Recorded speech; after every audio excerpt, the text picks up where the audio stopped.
Yo, halo teman-teman semua, ketemu lagi bersama saya Edwin dari Surabaya. Hari ini saya ingin sharing ya. Kemarin baru saja saya selesai membaca sebuah buku lama ya. Ini buku mungkin teman-teman yang biasa kuliah di manajemen pasti punya ya. Judulnya Budaya Organisasi, ditulis oleh Profesor Dr. Haji Edi Sutrisno MSI ya. Ini bukunya cukup menarik. Dan tentu saja kalau kita biasanya nih ya, kalau udah level semester mungkin 3 atau 4 itu kita akan diperkenalkan oleh budaya organisasi ini ya. Oke, kita akan coba lihat ya, ada beberapa hal seperti teori, kemudian best practice, kemudian cerita-cerita inspiratif yang ditulis oleh Prof Edi di sini, dan ini cukup menarik sekali. Saya akan buka di beberapa untuk Anda.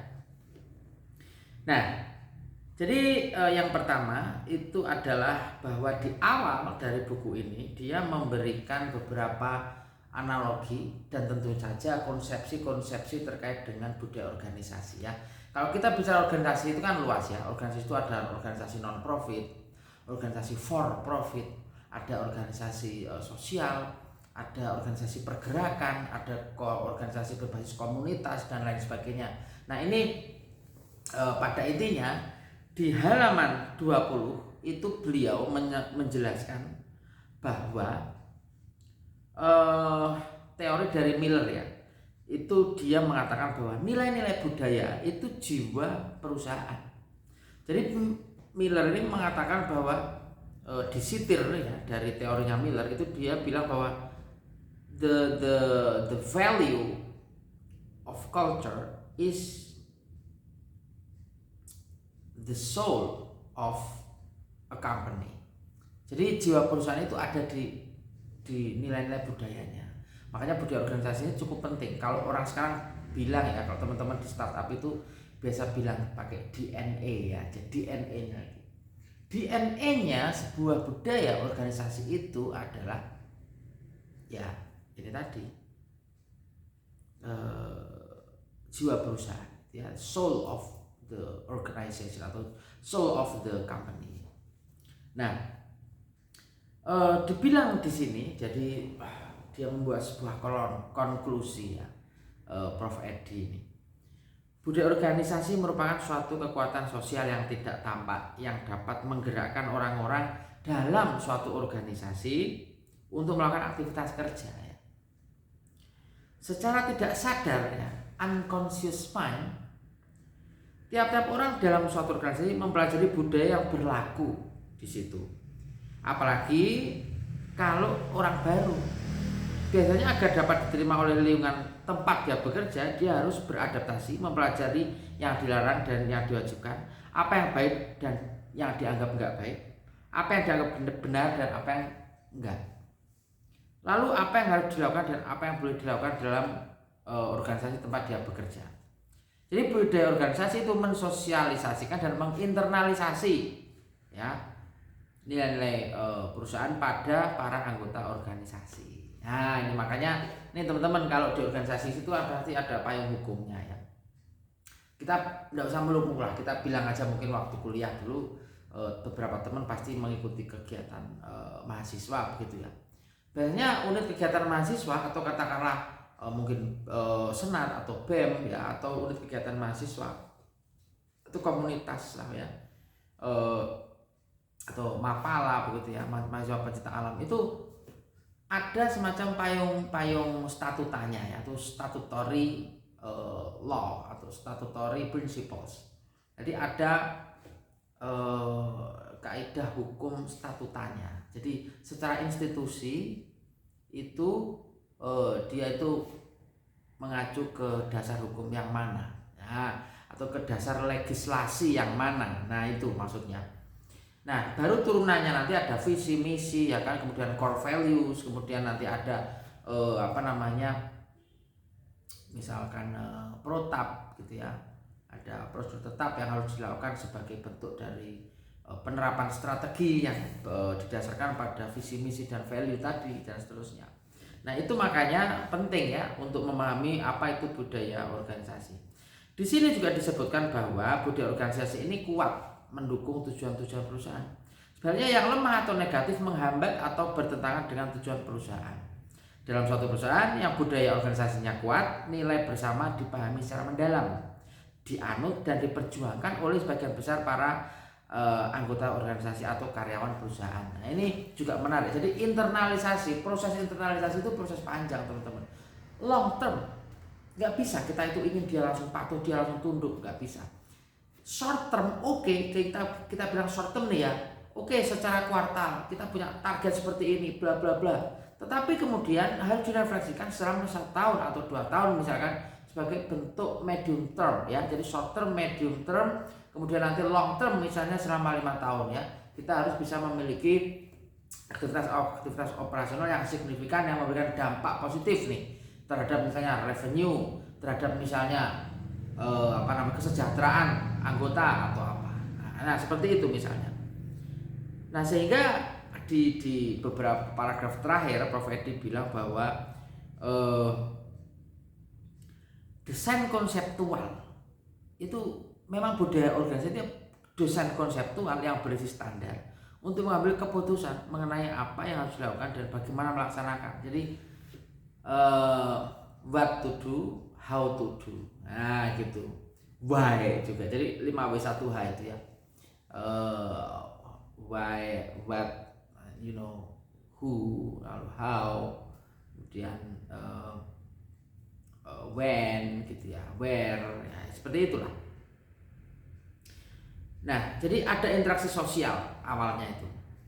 Kemudian berorientasi pada pemecahan masalah yang dari waktu ke waktu himpunan budaya atau culture yang diciptakan itu dialihkan dari generasi ke generasi secara berkesinambungan, atau kalau dalam bahasa kita sekarang adalah secara berkelanjutan ya, begitu.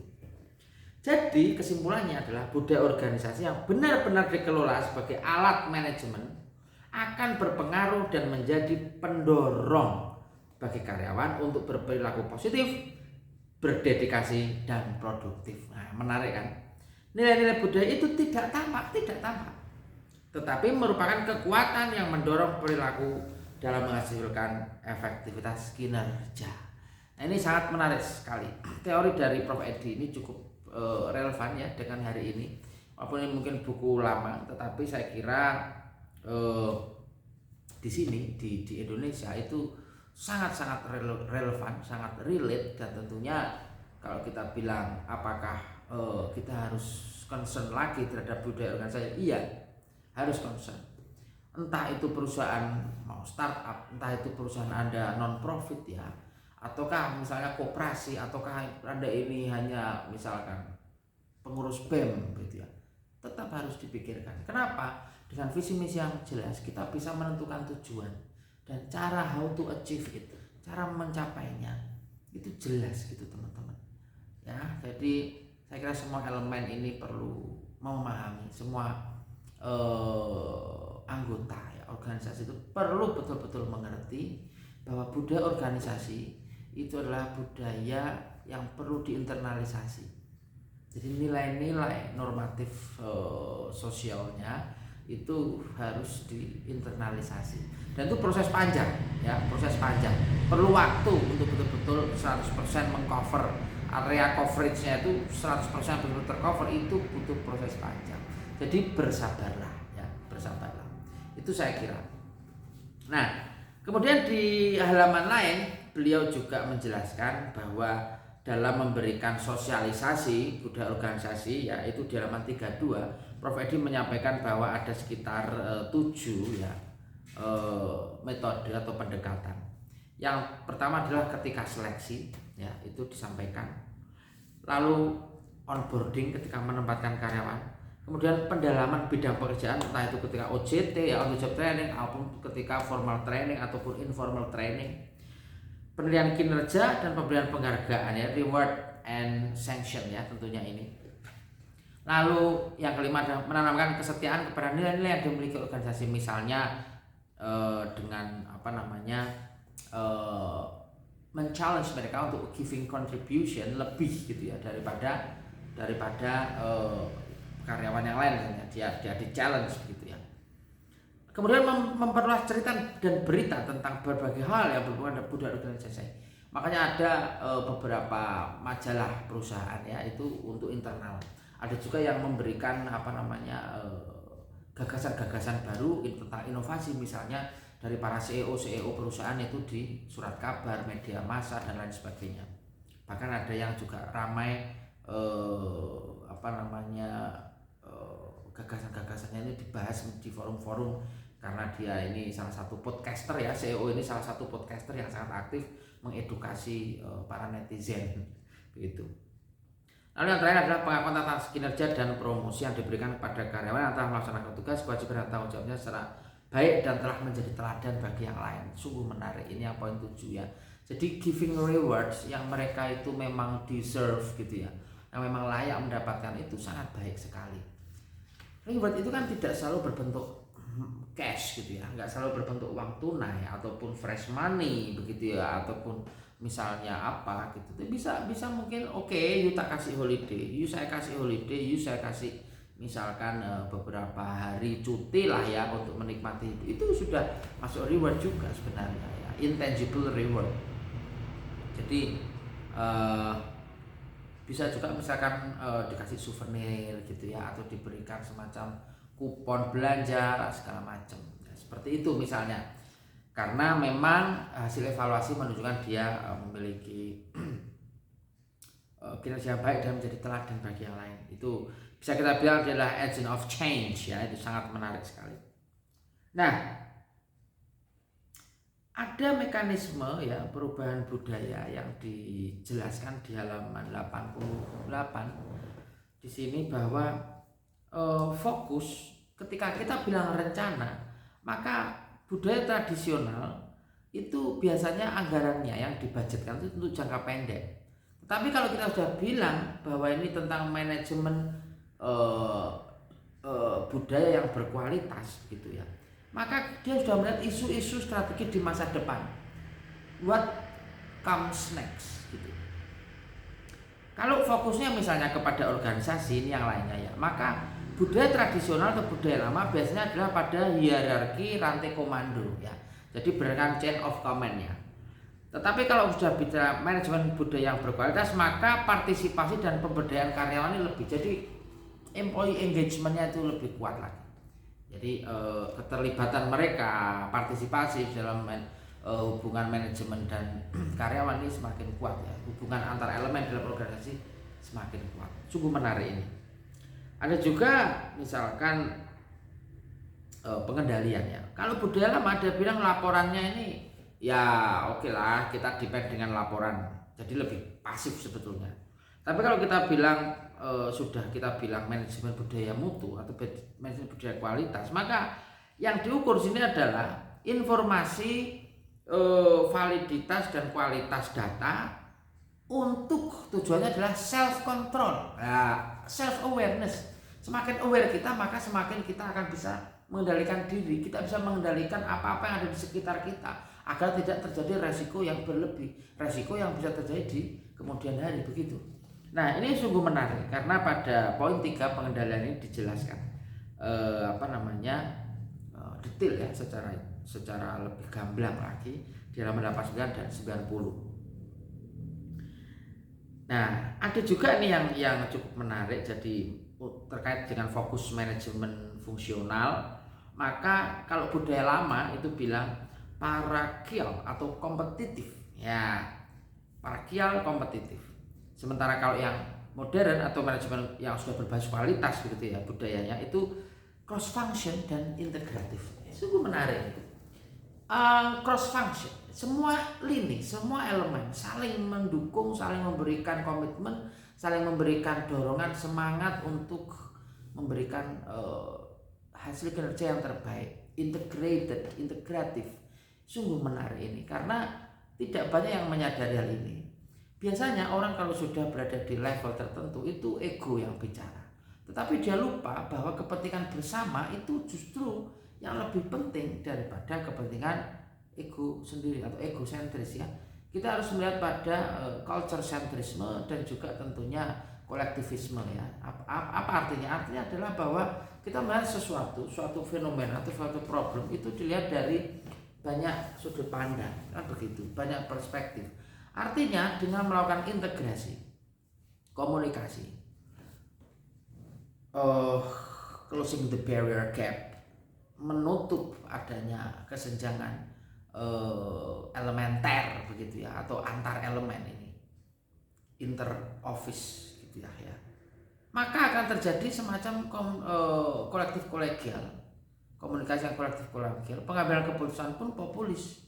Nah ini yang kadang banyak dilupakan, sehingga apa, dalam dunia manajemen itu sebetulnya yang menjadi fokus adalah pada sisi etiknya ya. Jadi etika, kemudian bagaimana tindakan perbaikan gitu ya, kemudian bagaimana kalau ada krisis begitu ya, menghadapi hal-hal yang di luar dugaan, bagaimana kita berbisnis di era disrupsi, bagaimana kita menjadi agen perubahan ketika manajemen atau ketika tata kelola perusahaan ini sedang diberikan challenge disruptif itu. Nah disitulah budaya organisasi berperan. Maka kalau saya bilang, baik itu teorinya Miller, teorinya Prof. Edi sendiri, bahkan sampai yang Michael Porter, Philip Kotler ya, Malcolm Baldrige gitu ya, mereka itu intinya adalah menyelamatkan perusahaan di kala krisis yang pertama. Dan yang kedua adalah membangun dan menginternalisasi budaya-budaya organisasi yang beradab, yang beretika dan berwawasan. Itu saya kira ya. Jadi teman-teman, budaya organisasi, mau Anda di organisasi manapun, itu tetap berpegang teguh pada prinsip-prinsip itu ya. Misalnya Anda oke lah, mungkin katakanlah saya dulu di unit kegiatan mahasiswa begitu ya, unit kegiatan mahasiswa musik gitu ya. Saya ketika itu secara goal saya harus mencapai saya ikut festival, saya ikut beberapa kompetisi musik dan harus memberikan piala kepada universitas gitu ya, kepada institut, kepada kampus, kepada rektor gitu ya. Harus memberikan semacam kebanggaan yang sifatnya itu adalah prestasi, jadi meritokrasi ya, secara kelembagaan seperti itu. Tetapi secara sosial saya juga mencoba untuk mencari fungsi-fungsi lain di mana kita bisa guyub rukun, kita bisa saling mendukung dalam harmoni yang baik, dalam dukungan kolektif ya terhadap kalau kita bilang performance ya dari organisasi itu sendiri. Nah begitu, memang capek, tentu capek karena kita harus berpikir ya, bergerak, apalagi kalau kita sudah bilang aktivis, dia harus aktif kan begitu. Tetapi ujungnya adalah nanti akan ada semacam perubahan yang lebih baik. Karena itulah kita semua diharapkan menjadi agent of change dalam konteks positif ya, dalam perubahan yang lebih baik, memberikan teladan bagi rekan-rekan yang lain, menjadi mercusuar dan menjadi cahaya terang bagi yang lain. Saya kira itu sifatnya motivasi saja ya, bukan menggurui. Teman-teman semangat terus dalam menjalani aktivitas sehari-hari, sehat selalu, semoga bermanfaat diskusi malam ini. Sampai jumpa di lain waktu, sukses selalu, sehat selalu untuk teman-teman semua. God bless you all. Dan saya Nabi dari Surabaya, bye bye.